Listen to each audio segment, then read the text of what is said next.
Bom, eu queria, em primeiro lugar, agradecer ao Dr. Gilberto mais uma vez por atender ao nossa convocação para que ele nos ajudasse a entender a situação atual da LGPD e quais são as perspectivas que temos pela frente. Eu já vi muitas leis que vão e voltam, né? Ou seja, são criadas, nunca são regulamentadas e algumas vezes caem no esquecimento. A LGPD não dá para cair no esquecimento porque é uma lei muito estratégica, né? E o Brasil hoje em dia é muito pressionado, inclusive, para adotar medidas de proteção de dados, de proteção dos seus enfim, das empresas, dos clientes das empresas, de todos aqueles que têm seus dados expostos e que podem ser eventualmente mal utilizados. O TI Rio tem participado há bastante tempo. Nós iniciamos sempre, em parceria com o Dr. Gilberto, iniciamos uma série de atividades. E nós nos prontificamos, inclusive, num determinado momento, lançamos a ideia de que a gente teria uma figura, assumiríamos como uma proposta de trabalho, sermos encarregados das empresas. Sabemos que as empresas menores têm muita dificuldade de alocar um profissional para exercer esta função do encarregado. Na realidade, nós fizemos isto no ano passado, em setembro do ano passado, no Rio Info, apresentamos a nossa proposta e não tocamos muito mais este projeto porque é uma questão básica, ou seja, faltam as regulamentações mínimas necessárias para que realmente a LGPD seja implantada em termos legais. Como se operacionaliza, de que maneira, quais são as responsabilidades do encarregado, enfim, como é que isso vai funcionar. Eu toda hora fico surpreendido, né, porque a LGPD tem sido talvez motivo de mais medidas provisórias, leis, artigos implantados em determinadas medidas provisórias. Enfim, toda hora tem alguma forma de querer modificar datas e um processo. A gente sempre está muito preocupado com esse assunto. A gente entende que para o sindicato ter uma atitude muito clara com relação a apoiar as nossas empresas. Isso que nós queremos. Nós temos essa obrigação de apoiar as empresas para que elas realmente possam atender esses dispositivos legais. E a gente tem recebido diversos comentários de empresas que têm sido condicionadas por seus contratantes, como eles, como fornecedores, com alguns clientes, o cumprimento de determinadas normas de segurança e de proteção dos dados. Então, isso realmente é uma coisa que nos preocupa bastante e queremos realmente colocar essa questão em discussão. E nada, ninguém melhor do que o Dr. Gilberto Martins de Almeida, que é o nosso parceiro desde o início e que tem trabalhado junto conosco nesse tema. Agora, de repente, a autoridade quer ser transformada numa atividade do CARD, que é uma coisa que não tem nada a ver, ou tem pouco a ver, aliás, com a questão da proteção dos dados, que está focado na pessoa física. Mas toda hora tem alguma medida, alguma alteração, alguma proposta, etc. Então, realmente, ninguém melhor do que o doutor Gilberto para nos esclarecer realmente o que é melhor e que possa dialogar com vocês sobre essa situação. O TI Rio realmente agradece mais uma vez o doutor Gilberto Martins de Almeida, nosso companheiro, e não é de hoje, é de muitos e muitos anos que a gente tem trabalhado juntos. Obrigado, doutor Gilberto, e assuma a batuta aí dos trabalhos. Bom dia a todos. É um prazer muito grande participar em mais uma iniciativa da TI Rio. Agradeço ao Benito e a toda a equipe. O Benito, um parceiro antigo e espetacular, um exemplo de civismo, de senso comunitário.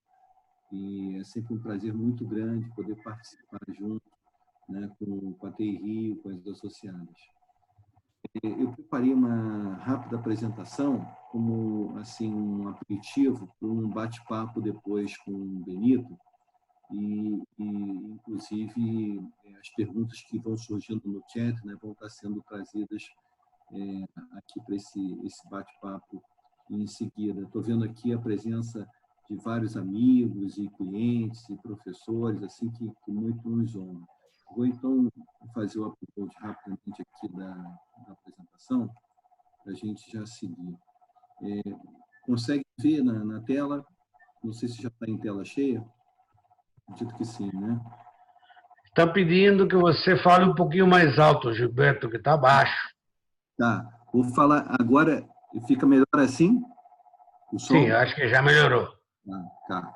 Bom, o que eu preparei foi, na verdade, uma apresentação que não fala mais sobre o que é LGPD. A essa altura, acredito que todo mundo já sabe o que é a LGPD, e eu acho que a curiosidade é o que vai acontecer daqui para frente, né? Basicamente. Então, por isso, esse título LGPD, Próximos Passos. É um título um pouco mastigante, porque sempre que a gente fala de próximos passos, em certa medida, a gente está fazendo uma futurologia, né? Mas eu acho que tem acontecido tantos capítulos nessa novela e tão frequentes que eles começam a calibrar um pouco a nossa bola de cristal aqui. Então, vou me permitir fazer algumas previsões, algumas projeções baseadas no que já aconteceu em outros lugares e que está acontecendo essas coisas aqui também. Então, já começando aqui, passando, eu acho que não carregou 100%. Estou tentando passar aqui. Foi.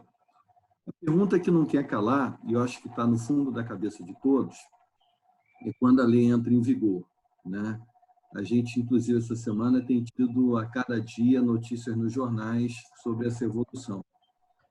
E eu tenho um ponto de vista muito pessoal com relação a essa questão que eu queria compartilhar, mas, basicamente, de uma forma esquemática, o que a gente tem? A gente tem, de um lado, a medida provisória que foi enviada ao Congresso em abril, né? E como toda medida provisória, ela entra em vigor imediatamente. Então, ela já começou a vigorar desde abril, dizendo o quê? Dizendo que a LGPD começaria no ano que vem, de uma forma geral, e, particularmente, as sanções começariam ano que vem, em agosto, né? Então, teriam duas datas no ano que vem, a geral, em maio, e a das sanções, em agosto. Isso é o que dizia, ou diz ainda, a medida provisória, estabelecendo isso desde abril. Só que em junho, um mês e meio, pouco mais depois, foi assinada pelo presidente Bolsonaro essa lei que foi forjada no Congresso, né? E existe um princípio geral no mundo do direito que diz que a lei posterior ela revoga a anterior, o que é lógico, porque se ela é mais nova, ela substitui a que existia antes, né? Então, qual é a anterior e qual é a posterior aqui? A anterior é a medida de abril, e a posterior é a lei de junho. Então, em tese, eu entendo, essa lei de junho dizia que a LGPD entraria em vigor 24 meses após 15 de agosto de 2018, ela fez com que a LGPD já esteja em vigor desde o sábado passado, dia 15, né? Por essa interpretação que me parece a interpretação mais lógica e mais tradicional, né? Então, em tese, a LGPD já está em vigor, né? E essa lei ela deixa que apenas as sanções fiquem para o ano que vem, né? Esse é o fato técnico, jurídico. Mas eu acho que a gente não pode, de jeito nenhum, subestimar o fato político. E o fato político é de que, no Congresso, se está às voltas com a expectativa de votação da medida provisória, que tem prazo de acontecer até o próximo dia 26, que é quarta-feira que vem. Então, pode ser que até quarta-feira que vem a medida provisória seja votada e, se ela for aprovada, ela passa a ser, então, a nova lei posterior, né?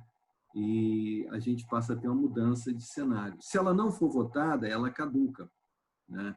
E se ela caducar, o que fica em cena, continua em cena, é essa lei que estabelece a entrada em vigor agora, desde sábado passado, né? Então, esse é o imbróglio jurídico e político em que a gente está, e o comentário geral é de que a costura política que está sendo feita no Congresso é de ter um prêmio de consolação, por assim dizer, de entrada imediata em vigor da materialização da autoridade nacional e a aprovação do conceito de que a proteção de dados pessoais seja considerada constitucionalmente como um direito fundamental. Então, imediatamente se teria a autoridade nacional e proteção como direito fundamental. E para o ano que vem, ficaria, então, a entrada em vigor da lei como um todo, né? Então, essa é a postura política que está se tentando, mas existe muita contraposição de forças. Tem gente que está querendo que entre em vigor já, é o caso, por exemplo, do Ministério Público, que diz, olha, em época de pandemia está havendo muito abuso, muita invasão de privacidade, muita desproteção, tem que entrar em vigor já. E no outro extremo, a gente tem uma boa parte do empresariado que diz, olha, na Europa também foi difícil, foi preciso mais do que 2 anos, que foi o prazo de carência que essa lei tem desde 2018. Então, aqui também vai ser preciso mais de 2 anos, vamos ter 3 anos, seria melhor, né? Esse é o contorno, né, dessa discussão. Mas eu acho que tanto ou mais importante, tão mais importante do que esse debate jurídico-político, é o cenário de mercado, é o cenário comercial e empresarial. E, nesse sentido, né, e se intensificou a pressão de parceiros comerciais, clientes, fabricantes, distribuidores, no sentido de dizer, você já está preparado? Eu agora só faço negócio com quem esteja preparado, com quem possa assinar um aditivo contratual afirmando que está preparado, que já tem uma política. Então, independente do debate jurídico e político, para fazer negócio, né, hoje em dia é muito importante se preparar, né? Então, eu acho que essa pauta comercial, empresarial, já justifica que a gente siga no roteiro de preparação e não fique esperando até o ano que vem, se supostamente essa lei tiver a sua vigência prorrogada para o ano que vem, né? É bom negócio se preparar desde já. Então, esse é o ponto que eu queria fazer. Eu recentemente dei uma aula num curso da PUC, que era sobre ESG, essa sigla nova, Ética, Sustentabilidade e Governança, e eu mostrava as estatísticas estrangeiras, né? E eu imagino que aqui não seria diferente, mostrando que as empresas que se prepararam para o GDPR, para a lei europeia, elas têm estatisticamente um resultado de negócios com um impulso muito melhor em fidelização de cliente, em abertura de novos mercados, uma série de indicadores. Então, realmente, se preparar é um bom negócio, melhor do que uma questão apenas legal. Bom, eu queria ser bem realista. Eu acho que ser realista é reconhecer que a maior parte das empresas não está 100% preparada nesse momento. Não é verdade? Né? Aliás, eu vi uma pesquisa divulgada ontem dizendo que, de uma amostragem de centenas de empresas no Brasil, só 40% dos requisitos da LGPD estão, em média, implementados. Então, do universo de centenas de empresas, 60% dos requisitos da LGPD não estão implementados. Então, acho que a gente tem que lidar com essa realidade e entender como é que a gente convive com ela, né? O que eu imagino? Imagino que é importante fazer um escalonamento das providências. Não dá para abraçar o mundo de repente, né, nesse momento. Então, o que seria isso em linhas muito assim dosadas, né? Eu acho que nesse mês de agosto, a gente ainda tem algum tempinho, eventualmente espirrando para início de setembro, né? O que é importante é ter um menu básico, não um menu completo, mas um menu básico de documentos e de sistemas, né? Ter a política, pelo menos uma versão inicial da política, né? E nomear o encarregado, o DPO, né? Aquele que vai ser o embaixador, que vai ser o coordenador das providências, né? Isso agora, agosto, iníciozinho de setembro. Para dezembro, até o final do ano, o que a gente pode ter? Eu acho que empurrar um pouquinho o relatório de impacto de proteção de dados pessoais, que é o chamado DPIA, ou DPIA, né? Eu acho que é razoável, porque uma vez criada, no sentido mais prático, a autoridade nacional, ela vai levar algum tempo para se estabelecer. Então, projetar para até dezembro o relatório de impacto estar pronto, eu acho que é razoável, né? Quando a autoridade começar a exigir a apresentação de relatórios, ou o Ministério Público, é importante que ele já esteja pronto. Isso deve acontecer no cenário até o final do ano, mais provavelmente. Até o final do ano também, ter questão de segurança resolvida, né? Aliás, eu estava falando de autoridade, Benito, eu estou deixando esse ponto da autoridade para a gente bater um papo depois, pode ser? Da gente, né, conversar sobre CAD e tudo mais, né? Um ponto que você tocou ali, eu estou deixando para depois, tá? Bom, os regulamentos da autoridade, quando ela baixar esses regulamentos também, evidentemente, né, é um cenário mais para dezembro, né? E a autorregulação. As entidades do setor estão baixando cartilhas, começam a acontecer algumas cartilhas. E esse é um ponto que talvez fosse interessante para o setor de informática, né? A TI Rio, que tem assim, está tão antenada com a LGPD, né?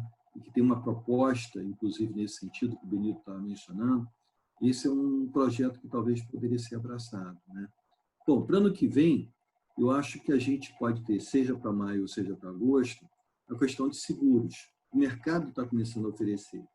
Então, se as penalidades são severas, o Ministério Público já está, e o Ministério da Justiça já estão fazendo algumas investigações e condenações, ter um seguro, dependendo do custo do seguro, pode ser um custo-benefício interessante e, principalmente, uma ferramenta comercial pode ter um apelo interessante, chegar para um parceiro e dizer, olha, eu tenho seguro, se acontecer algum incidente, eu tenho uma cobertura, né?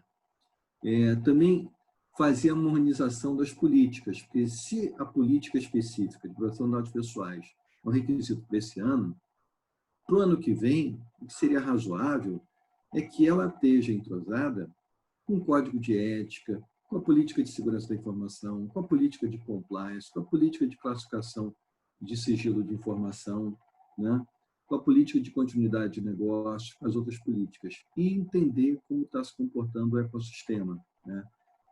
Ter um olhar não só para dentro, se a organização está compliant, mas também para fora, porque está tudo em cadeia, e se você estiver delegando alguma operação, quarteirizando, e aquele elo se tornar o elo fraco da cadeia, isso envolve solidariedade, todos que estejam juntos. Bom, falamos de menu básico e menu completo. O que seria o menu básico, né, que eu acho que é o que é mais imediato e mais realista? Então, termos de consentimento, né, os que são mais básicos, realmente, né, e deixar para o ano que vem os termos de uso, né, os termos de serviços reflexo de consentimento, né, na política no site. Aditivos contratuais, os mais imediatos, e deixar para em seguida o que passou a ser uma palavra da moda. Eu não palavra, assim, pelo menos não nessa conotação, mas nos últimos, eu diria que 30 ou 60 dias, começou, inclusive, com itens de edital, por exemplo, edital, se não me engano, da Petrobras, é um exemplo, um requisito de attestation. O que é um attestation? Attestation é pedir uma declaração pessoal, individual, de cada colaborador, de que ele está engajado e comprometido com a política de proteção de dados pessoais. Então, agora não basta mais fazer uma declaração da pessoa jurídica. Agora já estão exigindo que as pessoas físicas também assinem embaixo de que estão comprometidas, né? Então, isso é uma coisa que pode ser feita não agora, nesse mês, eventualmente, com o tempo, né? A política de proteção de dados pessoais, ela ser integrada na arquitetura junto com as outras, depois o relatório de impacto, uma versão preliminar, depois o relatório de impacto do ecossistema, e para o futuro, então, convênios com entidades relacionadas, tabela de temporalidade, ajustar os prazos de guarda com outros prazos, que são prazos de legal, com outros prazos que a organização tem visto, né? E os documentos de formulário de resposta às solicitações, os templates, né? Aviso sobre vazamento, etc. E precauções técnicas. A gente falou da plataforma documental, o que é o menu básico, o que é o menu completo. E no mundo de preparação técnica, né? Eu acho que é muito mais rápido, barato, simples, mascarar dados, ou bloquear, controlar as prerrogativas de acesso, pseudonimizar, criar um apelido sequencial, 1, 2, 3, 4, 5, né? E ter uma tabela de correspondência. Isso é muito mais rápido, imediato, do que cuidar de anonimizar. Muitas vezes, dependendo da anonimização, um método mais robusto, mais parrudo, é caro, é demorado, etc. Então, o básico é esse e o menu completo é a anonimização. Por enquanto, gestão manual, no futuro, gestão automatizada. Já existem ferramentas, por exemplo, ferramentas focadas em processos, né, em sistemas de BPMS, de Business Process Management System, né? Por exemplo, a Software AG é uma ferramenta nesse sentido. Também ferramentas de CRM, né? Então, por enquanto, é um foco em fluxos de processo, em workflow, e depois trazer isso para dentro de sistemas. Questionários a fornecedores e parceiros, que no futuro podem virar auditorias, de diligência de integração. Documentos individuais de consentimentos, depois logs em portal. Para não ficar no braçal, a cada vez que entra mais alguém, um novo consentimento, né? Num portal, ter algum banco de dados, alguma coisa que possa ser ticada e o log seja guardado, né? Triagem caso a caso para envio de respostas, administração caso a caso, solicitações e dúvidas, o básico, depois uma categorização automática e direcionamento automático baseado em grupo, né, agrupamento. Mapeamento pessoal, depois a evolução disso também, né? Então, como integrar e automatizar tudo isso? Eu acho que a receita é tradicional e não tem nada assim muito de revolucionário para inventar, né? É o inventário de dados, processos, sistemas, avaliando o que seja sensível, fazendo uma due diligence, um pensamento sobre isso, para, numa planilha Excel, definir os prazos, né, correlacionando suas variáveis, se necessário fazer um redesenho de algum processo, de algum sistema, algum ajuste, e manter isso atualizado, se possível, com retroalimentação automática, né? Algumas rotinas podem ser úteis. Os templates vão ser usados pelo DPO, pelo encarregado, né? O histórico, se tiver acontecido algum incidente, historicamente, né, guardar esse registro para prevenção. Os aditivos e os attestations, né? O canal informado, um e-mail específico informado publicamente no site para recebimento de comunicações. O relatório de impacto e, de preferência, um laudo. Pode ser um laudo jurídico e um laudo técnico também. E se os dois estiverem, assim, um falando, conversando com o outro, melhor ainda, né? Para poder, com isenção, dizer se essa empresa está realmente preparada, está certificada. Bom, aí a gente tem algumas subjetividades que estão atravessando no meio e que não têm sido esclarecidas até hoje. Eu não sei a partir de quando a autoridade nacional vai esclarecer e se ela vai ter essa função interpretativa, como no exterior a gente tem o European Board, ou no caso do Reino Unido, o ICO. Aqui eu não sei como é que está isso. O que é consentimento inequívoco, né? Consentimentos do passado têm que ser renovados? Podem ser usados, mesmo sendo anteriores à LGPD? Então, o que é inequívoco, o que não é inequívoco com relação ao consentimento? É um ponto em aberto, assim como o cumprimento de obrigação legal regulatória. Será que determinada providência ela se encaixa em cumprimento da lei ou de regulamento, né, do ponto de vista da LGPD? Tem a ver com proteção de dados? Não tem? Então, são várias questões que ainda estão em abertas, exercício regular de direitos, etc. Né? Alguns casos pontuais, como, por exemplo, blockchain que está crescendo, blockchain está surgindo para tudo hoje em dia. Né? De preferência, um blockchain permissionado, porque realmente você controla o público, né? E se você tiver governança off-chain, governança que não é em tempo real, e sim para um clube pequeno, né? Que provavelmente vão ser os nós ou os supernós, aí você consegue baixar regras, né? E entronizar essas regras, né? Regras de negócio do blockchain, no código do blockchain, para proteger dados pessoais, né? E combinar com as exchanges se você estiver lidando com criptoativos. Nuvem, de preferência seleção de dados pessoais do que vai para a nuvem, né? Tem que fazer uma triagem e de preferência nuvem dedicada.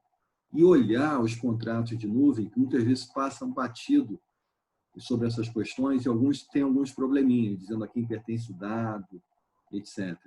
Né? Big Data, o profiling, o perfil, está sendo olhado com um holofote grande na LGPD. Então, tudo que seja algoritmo, decisão automatizada, tomar cuidado, porque a autoridade pode vir exigir a transparência desse algoritmo. Né? E aí vai ficar um embate entre propriedade intelectual, segredo de negócio, dizendo não libera, e, por outro lado, a autoridade nacional dizendo eu preciso conhecer, não pode ser caixa preta. Você está fazendo decisão automática com base em algoritmo. E, pela lei, o titular dos dados tem o direito de conhecer essa lógica embutida. Reconhecimento facial é uma questão delicada pela vulnerabilidade, pelo índice de falhas. Bom, até aqui a gente veio falando do mundo tupiniquim, nacional, Brasil, né? Mas isso vai mudar, já está mudando. Né? Por que eu estou dizendo isso? Aconteceu uma balbúrdia, se eu posso usar essa palavra mais antiga, né? Há umas 2, 3 semanas atrás, quando a Europa, por assim dizer, detonou, invalidou o acordo que já durava pelo menos 2 anos entre a Europa e Estados Unidos, chamado Privacy Shield, o escudo de privacidade. E por esse acordo, 5.400 empresas americanas se credenciaram, se qualificaram para poderem fazer negócios com europeus, né? Debaixo desse acordo, com essas premissas. Então, 2 ou 3 semanas atrás, a Europa, através de uma decisão da Corte Europeia de Justiça, diz que esse acordo é inválido, não poderia ter sido feito. Portanto, esse fluxo tem que ser cortado daqui para frente, exceto para as empresas que implementaram cláusulas contratuais adequadas. Então, esse acordo está por um fio e só estão se salvando as empresas que têm bons contratos de transferência de dados, né? Transferência internacional de dados. O que isso é relevante para o nosso mundo aqui para a LGPD? A partir do momento que a LGPD entrar em vigor, vai ficar essa questão. O Brasil vai ser aceito ou não vai ser aceito pela Europa? Né? A LGPD está de acordo ou não está de acordo?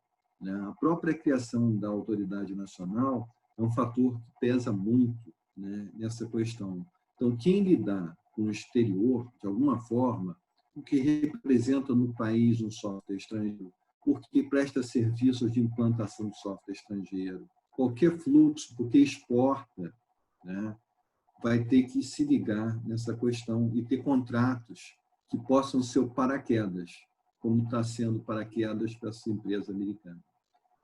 Bom, outra questão é até que ponto a LGPD vai se sustentar sozinha ou ela vai se escorar no Código do Consumidor. O Código do Consumidor tem quanto tempo, hein? Tem 30 anos, exatamente, ele, 1990, né? Ele tem alguma coisa sobre dados pessoais? Tem.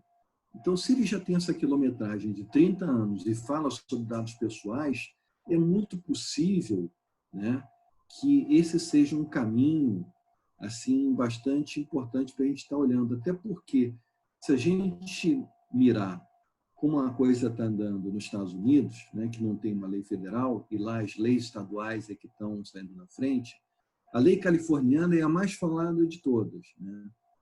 E ela foi por essa vereda.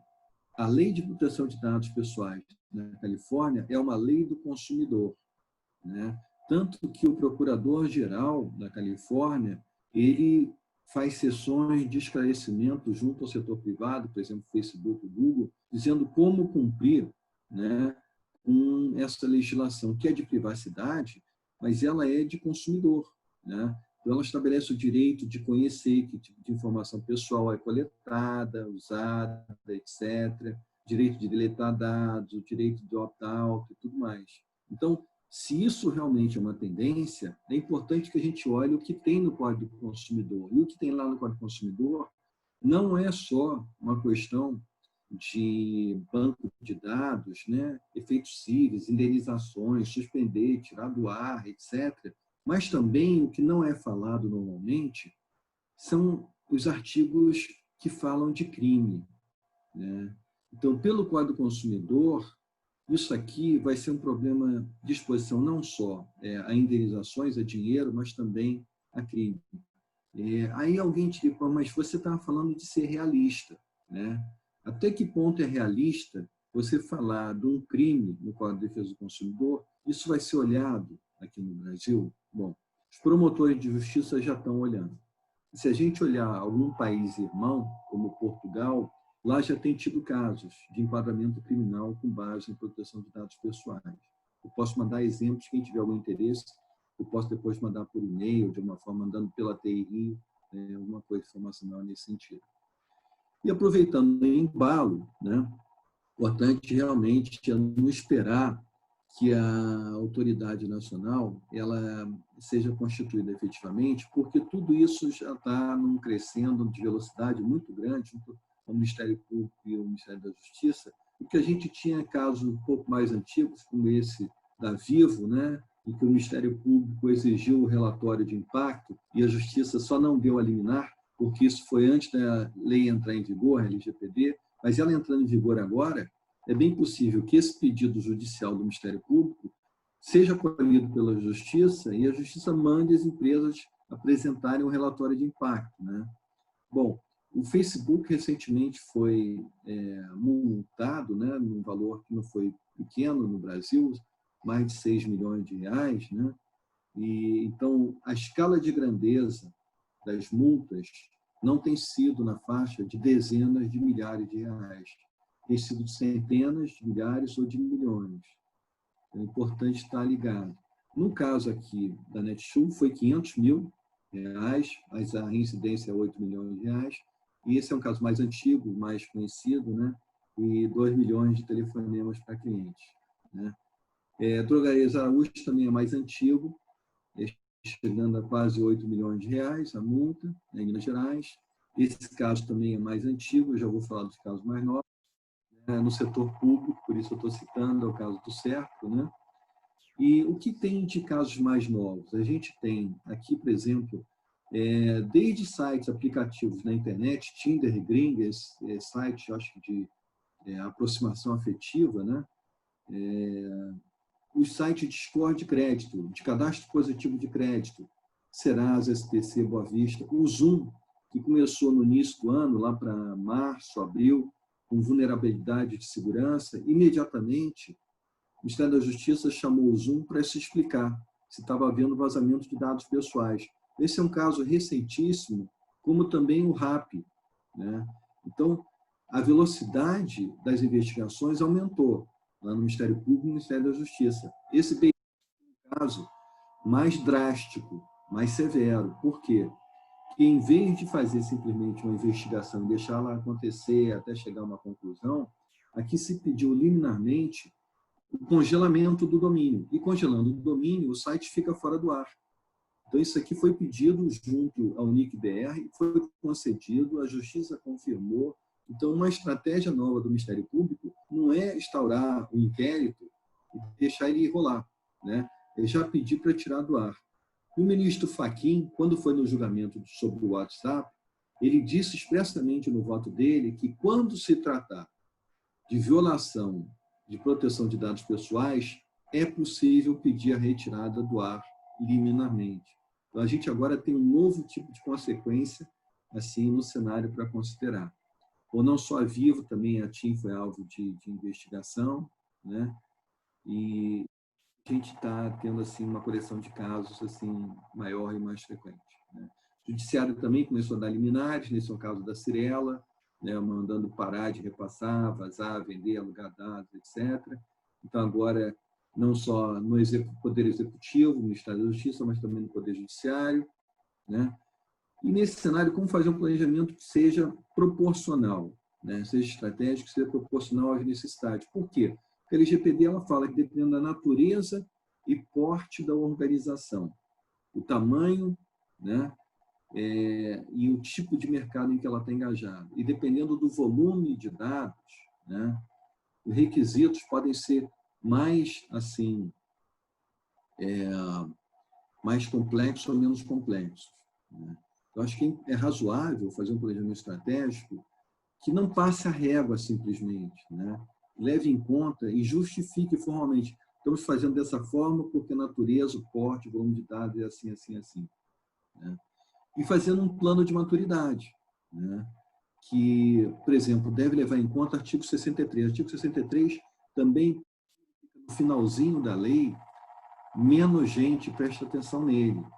Mas ele é estratégico, porque ele dá uma colher de chá importante. Ele diz que banco de dados anteriores à entrada em vigor da LGPD, quer dizer, toda a massa crítica até hoje, né, o legado, né, pode ser protegido numa adequação progressiva, conforme regras que vão ser baixadas, vão ser regulamentadas pela autoridade nacional. Então, não necessariamente eu tenho que, na largada, quando entrar em vigor a lei, eu tenho que estar com os bancos de dados anteriores 100% protegidos, né? Esse artigo 63 é um artigo que merece atenção. Bom, prioridade para dados sensíveis, atenção não só para a penalidade da LGPD, mas também do Código do Consumidor, introdução gradativa, né, dos controles e consolidação da base de consentimentos anteriores e novos, de revisão periódica, no mínimo semestral, de preferência, né? Então, do relatório de impacto, né, eu acho que existem os modelos, como o do Ministério Público, do Distrito Federal, existe o Guia de Boas Práticas Federais, existe o de associações como a ABRAP, a ABA, Associação de Anunciantes, no exterior, o ICO. Então, olhar essa cesta de modelos e construir um relatório de impacto que seja talhado para aquela organização, né?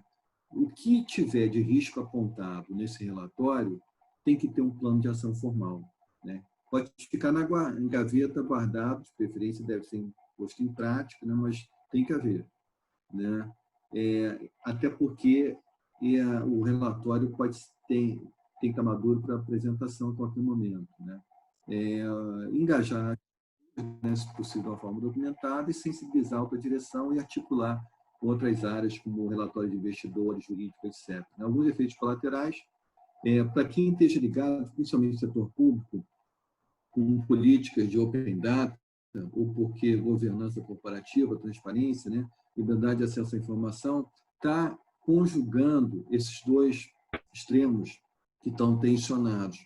Enquanto eu sou obrigado a liberar de informação, eu sou obrigado a controlar a informação. Eu tenho um pensamento crítico, organizado, articulado sobre isso. Então, responsabilidade civil, né? Começa a acontecer casos de responsabilização não só da pessoa jurídica, mas também da pessoa física. Então, preciso estar atento e acompanhando a oferta de seguros, né? Esse decreto do Poder Executivo, né, que institui o cadastro base do cidadão e fala da governança de dados, eu acho que, apesar dele ser torpedeado por alguns setores, né, ele tem a sua importância, a sua relevância e não deve ser subestimado.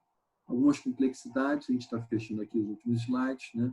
Quem lida com computação quântica, com realidade híbrida aumentada, expandida, cidades inteligentes, machine learning, big data, cloud computing, tem algumas pautas específicas para tratar, né? Quem lida com algoritmo, né, tem que estar atento de que, eventualmente, dependendo do nível da aplicação, ser mais crítica, mais menos crítica, talvez tenha que oferecer a transparência disso, está preparado. O que mais precisa saber e controlar, né? Desfecho da medida provisória a gente vai saber na semana que vem, né? A LGPD não é 100% auto-aplicável, ela depende de muita coisa de regulamentação, e normas setoriais são importantes, né? Ser um DPO, um encarregado, tem os seus riscos, né? Legais, e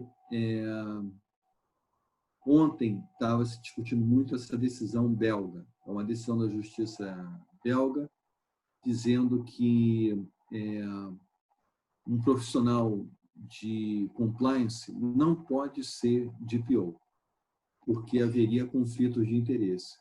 Como é que ele vai ser uma pessoa que, na organização, estabelece programa de conformidade e depois ele vai agir, ter um duplo chapéu, né? Ele não poderia ser. Muita gente está criticando essa decisão, dizendo, então, quer dizer que também o legal, o jurídico, o advogado, não pode ser DPO, né? Eventualmente, a TI, a pessoa de TI também não pode ser DPO, porque está implementando sistemas, né, de proteção de dados. Então, isso está causando um reboliço em relação à figura do DPO e está reverberando mundialmente esse tipo de reflexão, disparada por essa decisão. Isso acho que traz aqui, Benito, para a discussão, a conveniência de um órgão isento, externo, que a lei permite que seja. Então, se por acaso a TI Rio se propuser a ser DPO, né, oferecer esse tipo de assistência às empresas, seria menos uma dor de cabeça, eventualmente, para as empresas, porque não teria essa questão de conflito de interesse, de questões internas para discutir, né? Menos uma aresta. Né?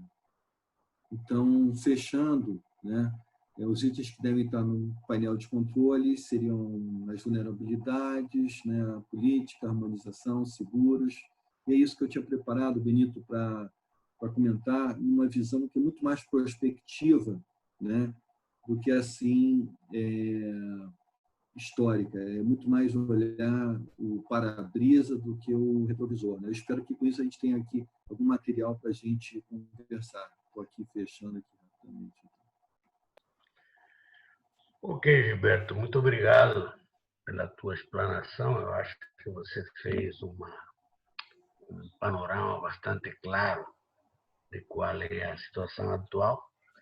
Eu acho que talvez tenha mais dúvidas do que certeza, né, desse processo.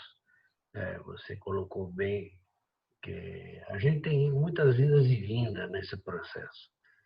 Nós sempre entendemos, quando saiu a LGPD, que a figura do DPO era uma figura, até porque é previsto assim, que poderia ser terciarizada, que a gente tivesse um papel importante, principalmente para as empresas menores, aquelas pequenas e médias empresas que não poderiam arcar com o custo de ter um profissional focado exclusivamente numa atividade de DPO.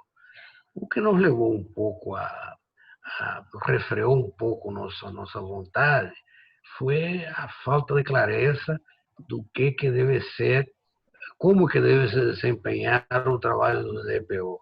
Eu gostaria que você comentasse um pouco com relação a essa questão da figura do DPO, no teu ponto de vista, qual deve ser as atividades que ele deve desempenhar.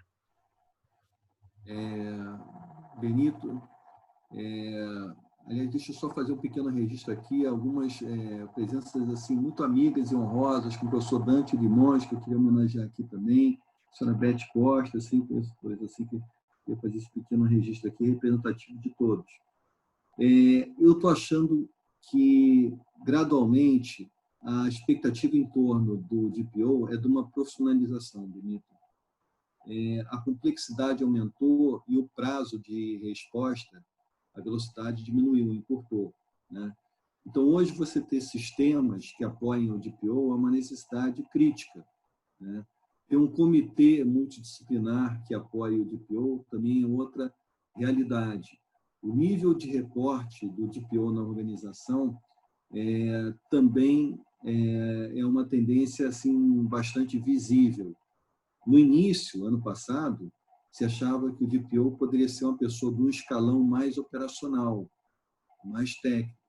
Hoje, o DPO está se aproximando, né, a expectativa em torno do escalão em que ele está graduado na empresa, no escalão de um C-level, né, de um reporte ao C-level, a diretoria da organização. Como, aliás, na Europa, né, o DPO ele sempre foi um CPO, um Chief Privacy Officer, né, muito graduado. Então, ou você, dentro da organização, você tem uma pessoa com nível de reporte bastante alto, ou você tem uma entidade externa que, pela sua profissionalização, pela sua tradição, pela sua isenção, seria o equivalente a uma pessoa com muita responsabilidade e com uma capacidade de mobilização grande, né? Então, acho que internamente ou externamente, o DPO hoje tem uma expectativa de profissionalização em relação a ele muito mais aguda.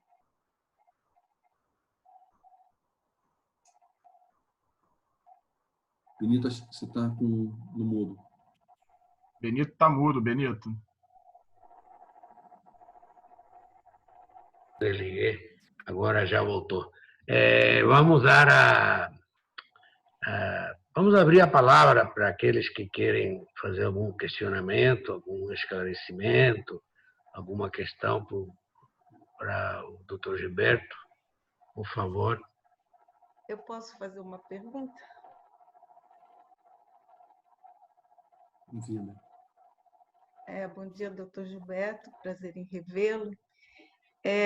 Eu talvez faça uma pergunta, eu não sei se seria aqui ou se a gente abriria uma outra conversa mais direcionada para o segmento que eu represento, que são os jornalistas, mas atualmente nesse debate que está havendo, que está levantando muitos questionamentos em relação à lei chamada das fake news, tem se citado muito a Lei Geral de Proteção de Dados como uma coisa que, por exemplo, a lei de fake news não necessitaria ter absolutamente discriminada alguns dispositivos até punitivos, né? Como você tem acesso às mensagens criminosas das organizações que distribuem notícia, desinformação, e tem sido levantado muito essa questão que já existe a LGPD, que em tese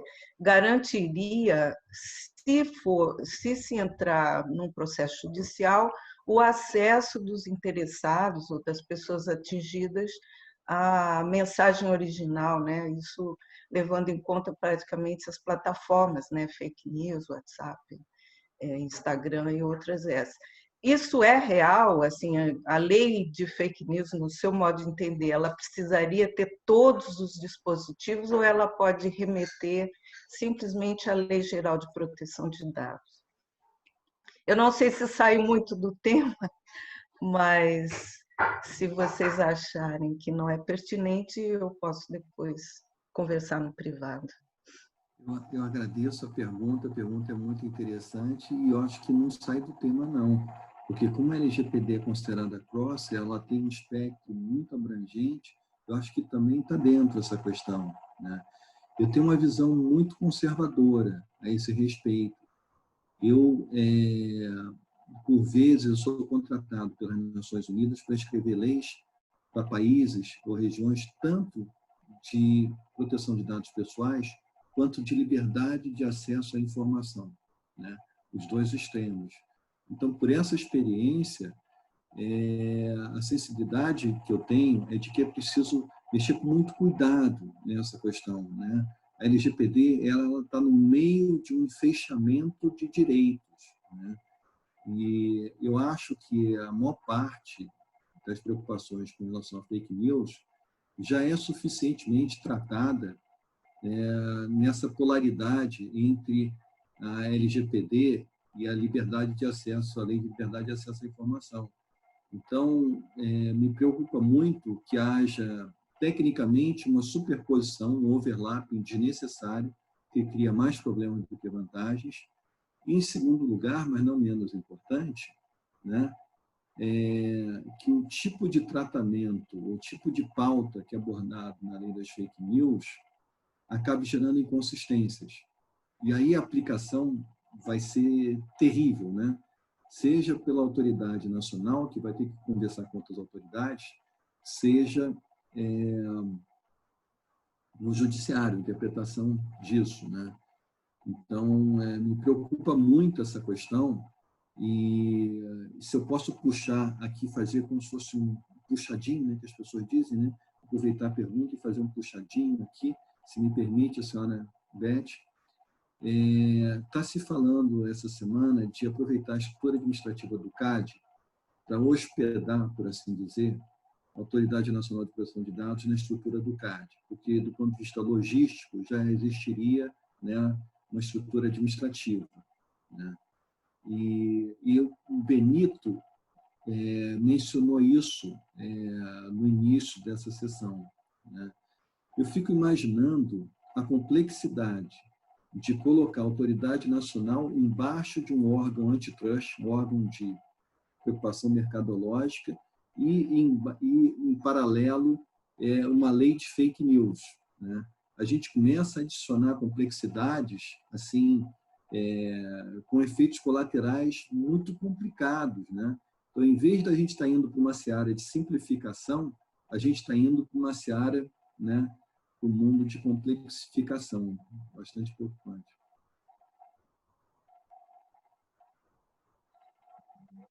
Eu sempre fico com a impressão, Obrigada. Gilberto, que algumas vezes o tempo passa e a criatividade se expande, né? Então, isso a gente tem vivido em muitas situações. O que era simples, num determinado momento, se torna muito complexo. E eu acho que essa ideia de tentar tocar um processo com a complexidade que tem o LGPD, agregando coisas e não lhe dando a estrutura necessária para que ela funcione, vai ser um negócio muito sério. Eu fiquei muito preocupado com essa informação do CAD, porque a essência do CAD é completamente diferente do que está se previsto no LGPD. Eu, inclusive, até botei uma notinha na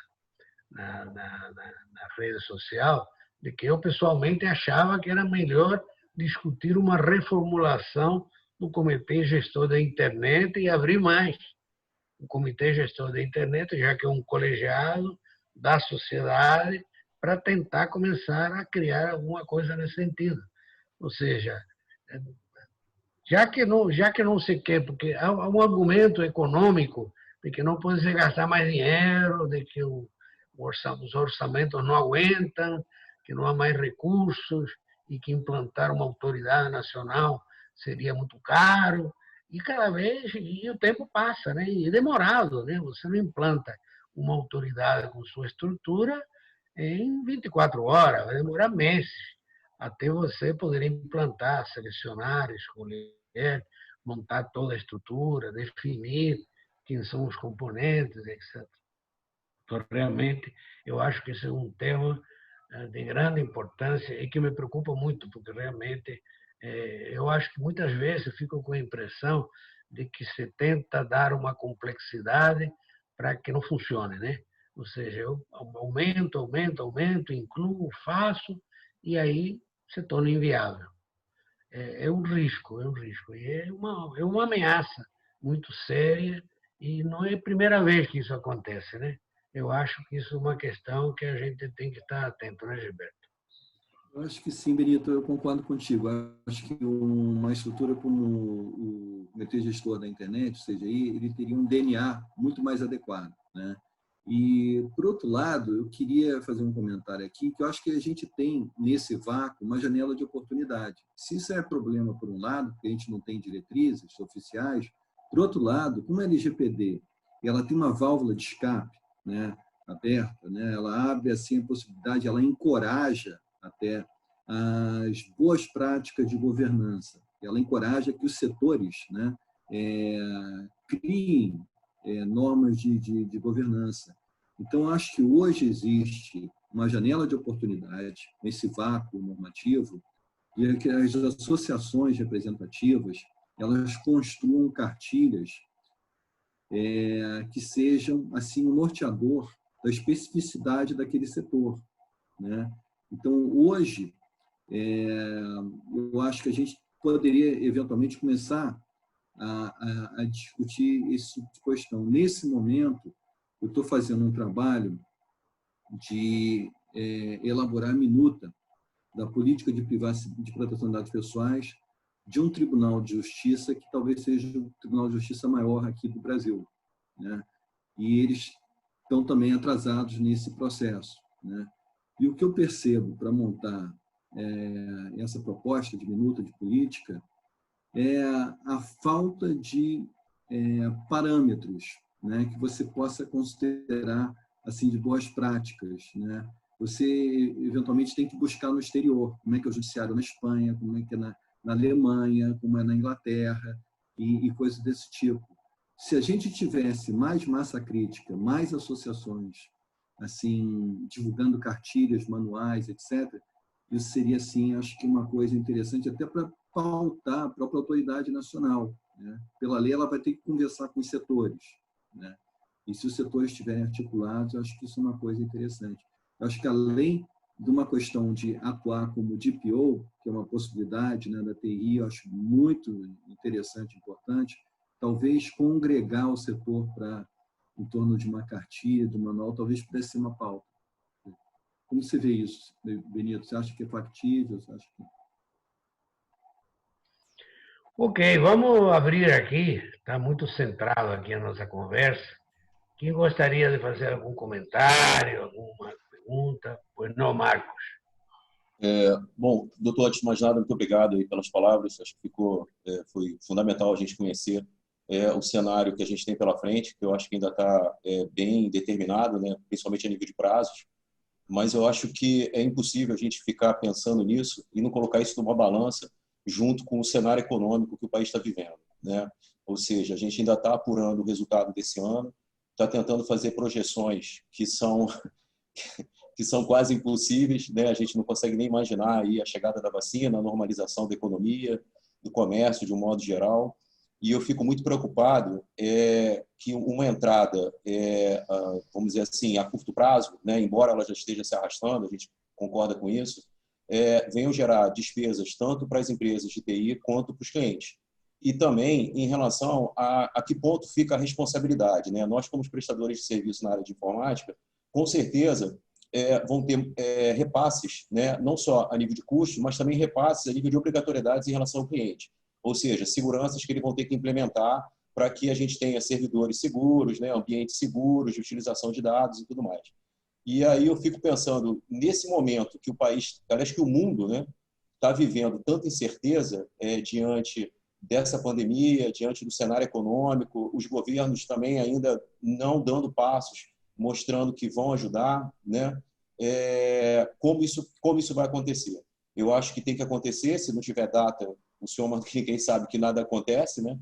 A gente tem que ter datas para essas coisas, mas eu acho que tem que ser uma forma suave, até para que a gente possa entender quando isso acaba, quando a pandemia acaba. Eu não consigo, estou sendo bem sincero com vocês, eu não consigo hoje dar atenção à LGPD mediante ao fato da gente ter passado já 5 meses, onde a gente achou que seria alguma coisa de 30 dias, 45 dias, já estamos em 5 meses, né? Ou seja, nessa pandemia não tem um cenário de fim, a gente não vê o governo ajudar como poderia. Claro que também ele está tendo perdas, inevitavelmente, quando as empresas fecham ou diminuem as suas vendas, o impacto econômico está aí, o resultado da arrecadação, como caiu, e vai continuar caindo.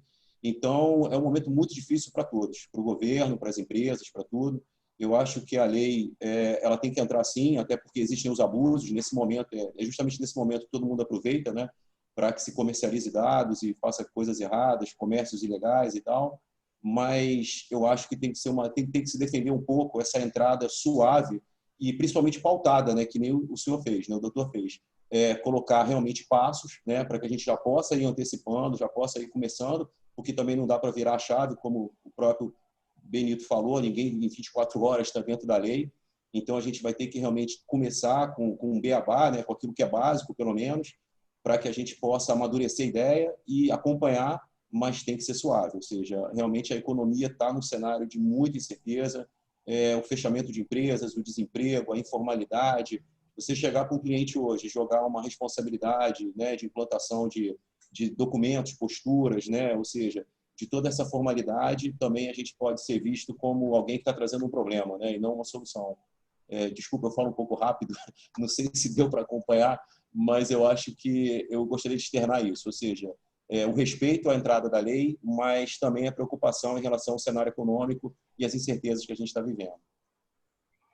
Olha, Marcos, uma das coisas que a gente tinha colocado quando começou a LGPD e que a gente achava que deveria ser levado em consideração o processo de implantações progressivas, levando em consideração, inclusive, até o porte das empresas.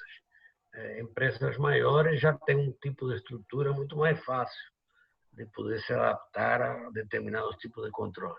E até por terem compromissos internacionais, hoje em dia a gente sabe que as multinacionais já têm toda uma política fixada nisso. Porém, isso acaba levando aos seus subcontratados exigências que o pessoal não está preparado. Eu conheço diversos, tem chegado lá no nosso conhecimento, diversos casos de empresas que acabam sendo pressionados pelos seus contratantes para determinadas normas que ele não está pronto para exercer. É um quadro que é muito complicado. Não sei qual é a opinião do Gilberto, mas eu acho que realmente, com toda essa dificuldade que tem por aí, há um dado que é inexorável, entendeu? Primeiro que a realidade, a crise não é igual para todos, né? Então, tem alguns que têm uma crise maior e outros que têm uma crise menor. Então, a gente vai ter que começar a fazer algumas coisas. Eu acho que guardadas nas proporções. Ninguém deve colocar em risco a sua sobrevivência só para poder atender à lei, porque, de qualquer maneira, é um problema muito sério. A gente esperava que houvesse esse tipo de preocupação por parte das autoridades.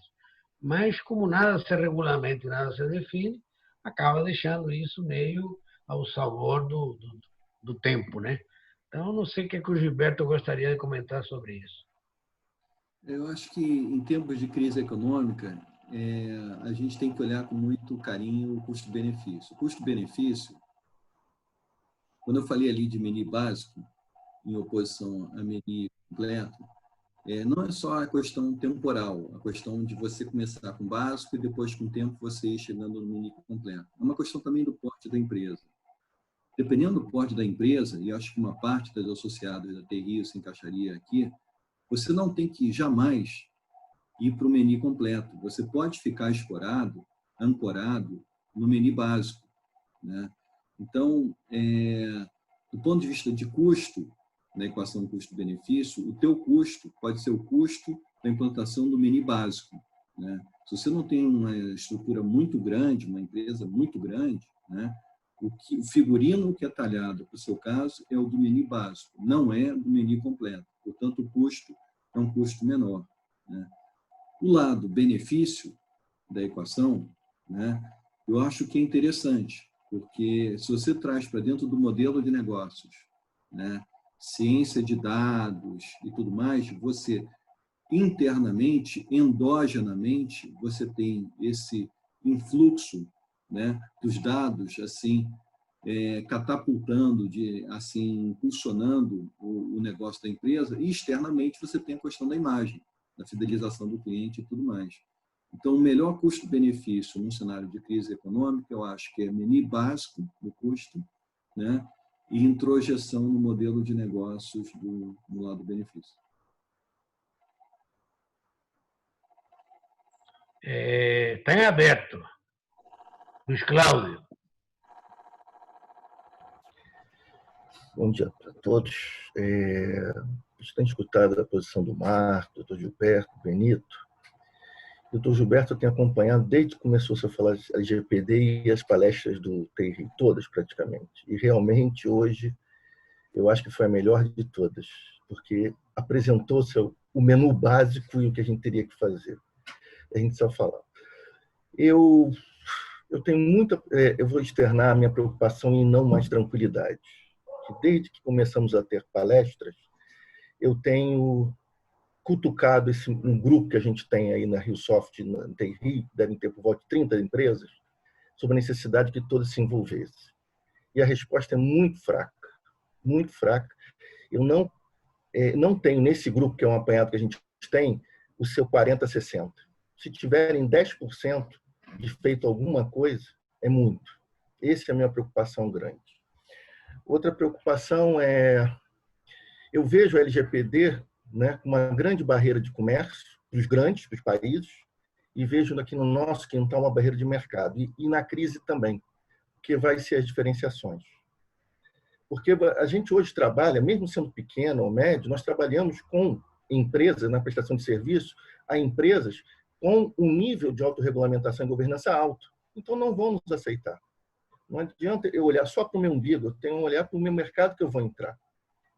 Então, dentro desse contexto da sua apresentação, da postura sempre proativa da TI Rio, eu gostaria de colocar mais uma vez, né, que não só depende de vocês, depende das empresas também querer, de que se a gente não poderia, né, usar essa... Eu acho que a linha é associação, esperar do governo apoio, esqueça. Ontem eu tive trabalho de entrar no site da prefeitura e procurar LGPD, 0 de retorno. Então, eu não espero nada dos governos. Eu espero da gente para a gente ter o nosso mercado. De que nesse apoio às pequenas e médias empresas, como a TI Rio sempre faz, com um roteiro, que a sua apresentação hoje foi quase um roteiro do que eu tinha que fazer, mas um roteiro que venha também junto, template, indicação de software, o que se seja, montar um treinamento, e aí aquela história, 0800 também não dá. Desculpe, Marco, mas não dá. Porque é quase um investimento. Quando eu invisto em máquina, quando eu invisto em marketing, eu tenho que investir também na minha governança para poder continuar no mercado. Não adianta ter máquina nova, nem, entendeu, marketing lindo nas redes sociais. Porque o mercado não vai me querer. Porque eu não estou preparado para atender o que ele está sendo obrigado a fazer. Esse que é o problema.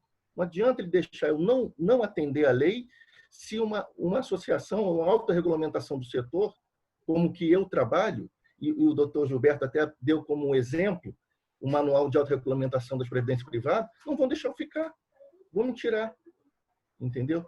Então, se a possibilidade da TI Rio, né, junto com o escritório de advocacia, como o doutor Gilberto sempre apoia, fizesse um treinamento desse primeiro passo, esses passos iniciais e acompanhamento, mas não só falando, mostrando caminhos práticos para se alcançar, templates, né? Então, desta forma, a gente traria toda a possibilidade, é um investimento e é um atendimento. E desse primeiro treinamento podia ter saído esse manual de autorregulamentação. Eu estou falando isso porque realmente eu estou preocupado comigo, eu não estou parado, eu estou correndo atrás, né? Mas eu fico preocupado com essas outras empresas todas ligadas à TI Rio, não vai adiantar. E outro ponto de ser o DPO da TI Rio é uma solução maravilhosa. A gente sempre, eu tenho conversado com o Gazaneiro, que sempre eu perguntava para ele, já está disponível? Já está disponível? Porque imaginar que as nossas pequenas empresas têm um profissional a nível de Chief Privacy Office é impossível. É impossível. Então, tendo nesse papel todo, essa atividade toda, iria gerar o quê? Eu acho que é uma das primeiras premissas da LGPD, né? A boa vontade de atendê-la, né? E mesmo que eu não pratique tudo, é o quê? Que eu já tenho boas práticas sendo implantadas progressivamente. Então, a gente conseguiria atender, quer dizer, a última vez, sempre os Vinícius devem ter quantos associados ou ligados à TI Rio? Umas 5.000 empresas, 4.000 empresas, dentre agora não sei quantos acabaram, espero que não tenham acabado muito, da gente conseguir trazer esse mercado, né? Esses prestadores de serviços. Tem alguns aqui que fazem parte desse grupo, estão aqui nessa reunião, para que a gente realmente agora traga na prática. Não adianta mais, sinceramente, ficar dizendo que a GPD é isso, tem que atender isso, tem que atender aquilo. Não sei se é possível, né? Não sei se é viável, ainda mais ainda no meio da pandemia. Mas se a gente quiser, a gente faz. Muito obrigado. Bem, eu acho que me cabe responder à colocação do Luiz Cláudio, ao desafio. O Gilberto deve lembrar que nós tínhamos programado iniciar, no início da pandemia, quando iniciou a pandemia, um curso que a gente já iria iniciar exatamente dando um pouco o preparo para as empresas fazerem os seus próprios templates. Eu fico um pouco na dúvida de que a gente possa fazer algo muito geral que sirva a todos, mas talvez a gente pensar em fazer algo mais genérico, leve, e que possa ser aprofundado a critério de cada um. Eu vou até me propor a discutir o tema com o Dr. Gilberto e ver se a gente pode disponibilizar alguma coisa nesse sentido. Como você bem falou, Luiz Cláudio, essas coisas acabam não sendo 0800, né? Porque certamente que há custos e a gente precisa tentar, desde que cooperadamente, esses custos podem ser realmente muito pequenos, ou seja, muito acessíveis às empresas que possam fazer. Mas vamos discutir o assunto e eu acho que nós estamos empenhados, e você sabe disso, na retomada do papel da Rio Software como um agente de fomento do desenvolvimento da nossa indústria de prestação de serviço, de TI, etc., no Rio de Janeiro. Eu acho que cabe a esse papel de a gente tentar desenvolver. Eu aceito o desafio e eu convoco também o meu companheiro Gazanel, que aqui está acompanhando, está participando, e o doutor Gilberto, que sempre tem sido o nosso aliado nessas discussões, a doutora Cândida, que também estava assistindo, que também tem trabalhado nesse tema. Enfim, a gente tem que trabalhar em conjunto para que possamos fazer algo. Se não esperemos o final da pandemia, tentemos, inclusive, porque eu acho que quando terminar a pandemia, não sei se vai terminar, né? Ou seja, não dessa maneira, quando as coisas se facilitem mais, a gente vai ter que estar mais preparado, obviamente, para poder trabalhar. Então, vamos trabalhar. Aceito o desafio, tanto em nome do TI Rio como da Rio Software, para a gente enfrentar isto e transmito o desafio para o doutor Gilberto para a gente começar a trabalhar nesse assunto. Não é isso, doutora Cândida? Agora que ela até se ligou aqui, estamos aí para trabalhar nesse tema. Mais alguém gostaria de fazer algum comentário? Benito, tem uma pergunta que está no chat do Eric, pedindo para o doutor Gilberto falar sobre possibilidade de contratação de seguro para apresentação a clientes que requeiram comprovação à LGPD. Comprovação de adequação das empresas contratadas à LGPD, em quais moldes se enquadra esse seguro? Permite um instante, Benito, Gilberto? Sim, claro. Só apenas corroborando toda a angústia do Luiz Cláudio, a gente tem conversado muito sobre isso. Eu acho que uma alavanca dessa proposta de capacitação tem a ver, inclusive, com a possibilidade de gerar negócio para as nossas empresas de TI. Porque quem vier, normalmente, é a empresa prestadora de serviço, que tem seus clientes com dificuldade de implementação, de sensibilização, de orientação, que poderiam ser abordados pelas nossas empresas que estarão preparadas, não só para uma ação interna, como também para prestar esse tipo de serviço aos seus clientes. Não é? É isso, um comentário aí que eu queria fazer. Obrigado, Gazanel. O Gilberto gostaria de falar alguma coisa sobre seguro? Sim, gostaria de falar sobre seguro e sobre template. Rapidamente sobre template, se a gente for olhar autoridade inglesa, autoridade japonesa, autoridade australiana, elas disponibilizam templates. Então, existe um reconhecimento geral de que o template é uma coisa importante, como ponto de partida, não como ponto de chegada, mas pelo menos é prático como ponto de partida. Então, um trabalho nesse sentido, eu tenho a impressão que faria sentido como da mesma forma como é reconhecido em outros lugares, né? Com relação a seguros, já existe toda uma tendência de aproveitar a caixinha tradicional de seguro de risco cibernético e usar essa caixinha para fins de cobrir incidentes de vazamento de dados pessoais, né? Então, pelo menos o vazamento eletrônico, que é uma parte dos vazamentos, na verdade, né, está sendo coberta pelo seguro contra risco de incidente cibernético, né, seguro de risco cibernético, com uma roupagem de LGPD. Então, acho que vale a pena um contato junto às corretoras de seguros ou às seguradoras diretamente, para ver como está a proposta de cada um. No meu conhecimento, elas já estão trabalhando nesse sentido. E a outra vertente é a vertente da pessoa física.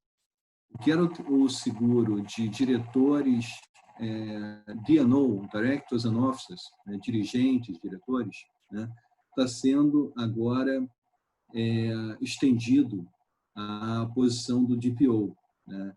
Então, para proteger a pessoa física do encarregado, quando ele seja uma pessoa física, né? Ele pode ser uma pessoa jurídica também.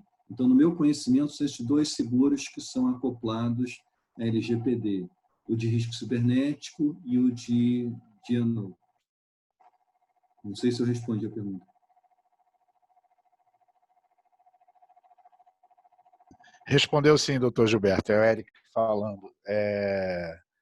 Assim, porque acho que num primeiro momento, até para que nós que somos prestadores de serviço tenhamos, assim, na prática, alguma forma de não perdermos possíveis contratos, né? De podermos estar sempre nos mostrando adequados, ou pelo menos com aquela boa intenção que o Cláudio falou. Estamos tendo, que o Luiz Cláudio, né? Que estamos tentando nos adequar, estamos tomando algumas providências, não temos tudo ainda implementado, mas pelo menos temos um caminho aqui que estamos seguindo, temos o seguro, temos para reunir o máximo possível de situações que nos permitam seguir em frente, né? Eu acho que é esse que é o grande objetivo, e a minha pergunta com relação ao seguro era mais nesse sentido, né? Obrigado aí pelo esclarecimento. Muito bem. Mais alguma colocação, senhoras?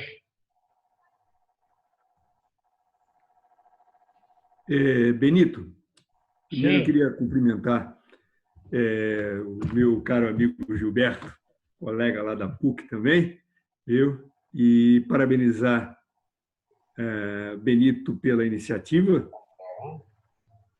E gostaria de observar o seguinte: já vi algumas manifestações no chat a respeito, Benito, esperar um pouquinho por ele.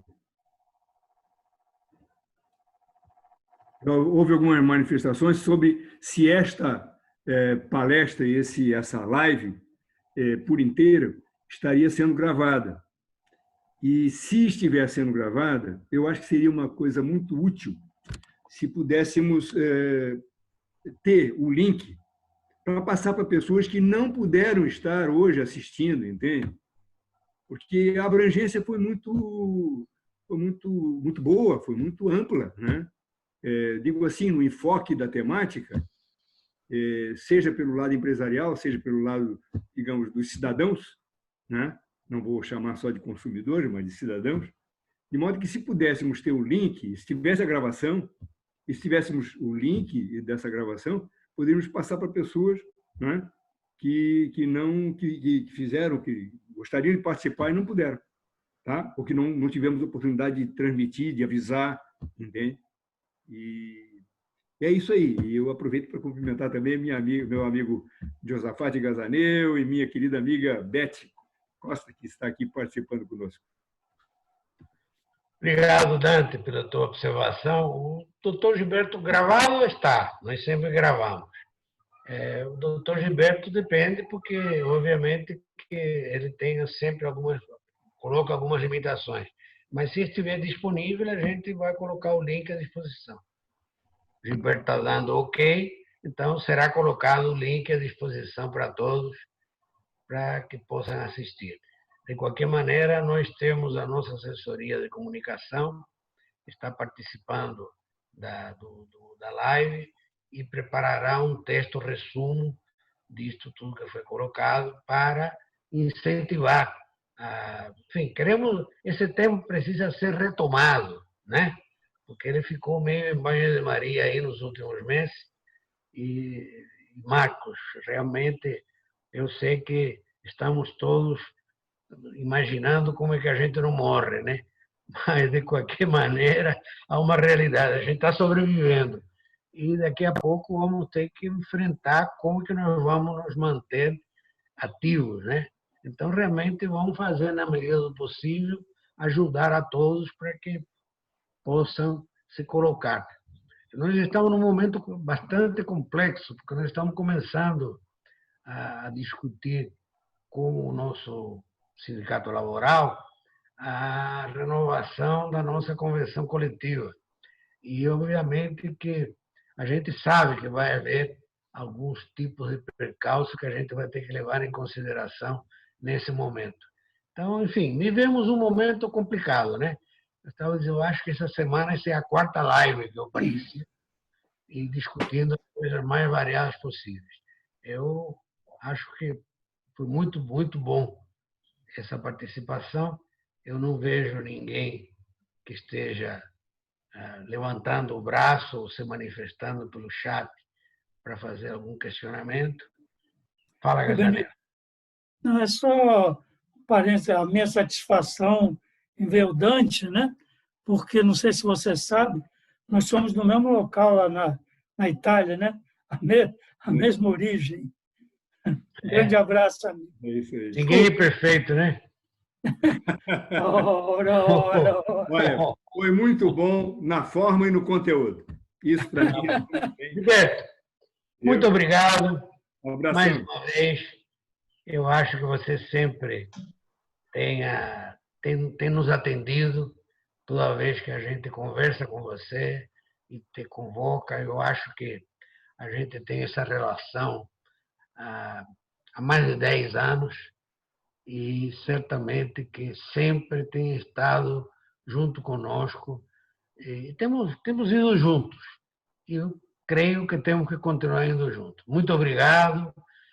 Hoje o abraço não precisa ser virtual, não precisa ter contaminação. Então, recebe um forte abraço do companheiro que sempre está aqui atento. E agradeço a todos os que participaram durante esta hora e meia de conversa, que tenha sido de grande utilidade a todos. O link será disponibilizado para todos aqueles que participaram da nossa live aqui hoje. Ok? Obrigado. Obrigada, Benito. Oi, Marcos. Você quer falar alguma coisa?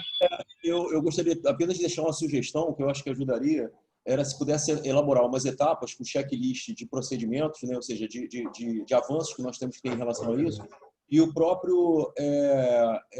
associação criar esse calendário para a gente. É claro que quarta-feira agora vai se saber se está valendo a MP ou se está valendo a lei, né? Dia 26 é que a gente vai ficar sabendo qual é o novo cenário. E se, de repente, a associação pudesse criar um calendário, olha, até março, a sugestão que nós temos é que vocês já tenham esse checklist atendido. E até maio, esse checklist atendido. E a gente começaria a se programar também para isso. Acho que seria uma forma até de nos motivar e nos atentarmos aí para esses passos que a gente tem que dar. Eu acho que seria uma ideia legal correr esse checklist com as etapas. É claro que, né, cada um faz o seu dever de casa, mas até a própria associação saberia, né, dos associados, quem já está naquele nível, quem já está naquele momento. Eu acho que seria uma coisa interessante. Tá ok. Obrigado pela tua observação. Vamos levar sempre todas as sugestões são muito bem-vindas e agradeço a todos. E encerro mais uma vez. Obrigado a todos e estamos desligando. Ok? Grande abraço. Grande abraço.